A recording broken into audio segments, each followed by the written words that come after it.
Shalom Bapak Ibu Saudara-saudara yang terkasih di dalam Kristus Yesus, sahabat penyejuk hati, sahabat penyejuk jiwa. Bapak Ibu Saudara-saudara yang terkasih, baru berjumpa dengan kami, tetapi izinkan saya membagi kebenaran firman Tuhan. Kalau kita melihat seluruh berita di media sosial, hanya membuat hati kita cemas.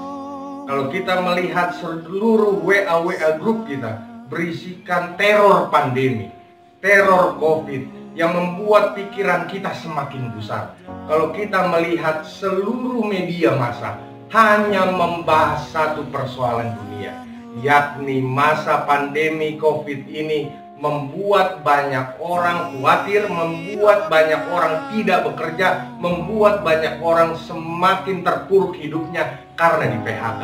Izinkan saya membagi kebenaran firman-Nya yang tertulis dalam 1 Petrus 5 ayat yang ke-7. Izinkan saya membacakan firman Tuhan untuk kita semua. Serahkanlah segala kekhawatiranmu kepadanya, sebab Ia yang memelihara kamu. Bapak Ibu Saudara-saudara yang terkasih di dalam Kristus Yesus, maka untuk menghadapi tantangan zaman pada saat ini, hanya cukup menyerahkan hidup kita, pikiran kita, seluruh dimensi yang kita punya hanya untuk Tuhan Yesus. Karena kenapa? Untuk menghadapi masa-masa sulit ini, kita harus mengandalkan Tuhan Yesus. Ada 3 hal yang selalu saya lakukan di dalam kehidupan saya untuk bekerja, dan saya melakukan dari 3 dimensi ini, 3 aspek. Yang pertama adalah saya bekerja memakai pikiran yang dari head, kepala.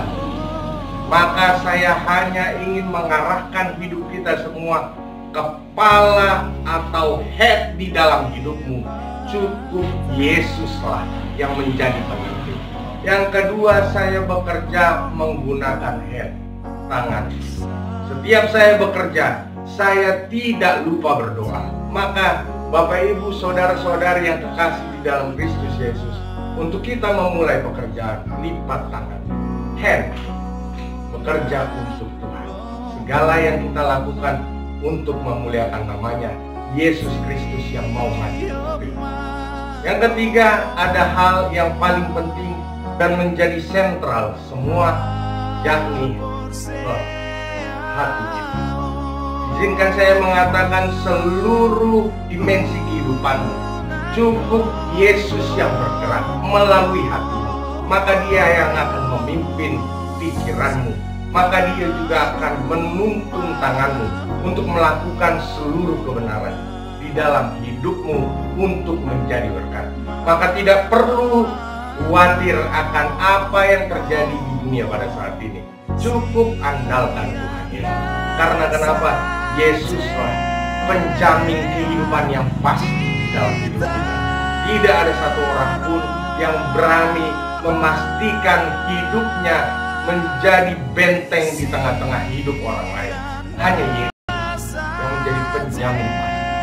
Sahabat penyejuk hati, sahabat penyejuk jiwa, hati kita terpusat kepada Yesus, sebab Yesus yang akan membuat hidup kita semakin bersukacita. Shalom, selamat menjalani aktivitas hidup kita setiap hari. Shalom.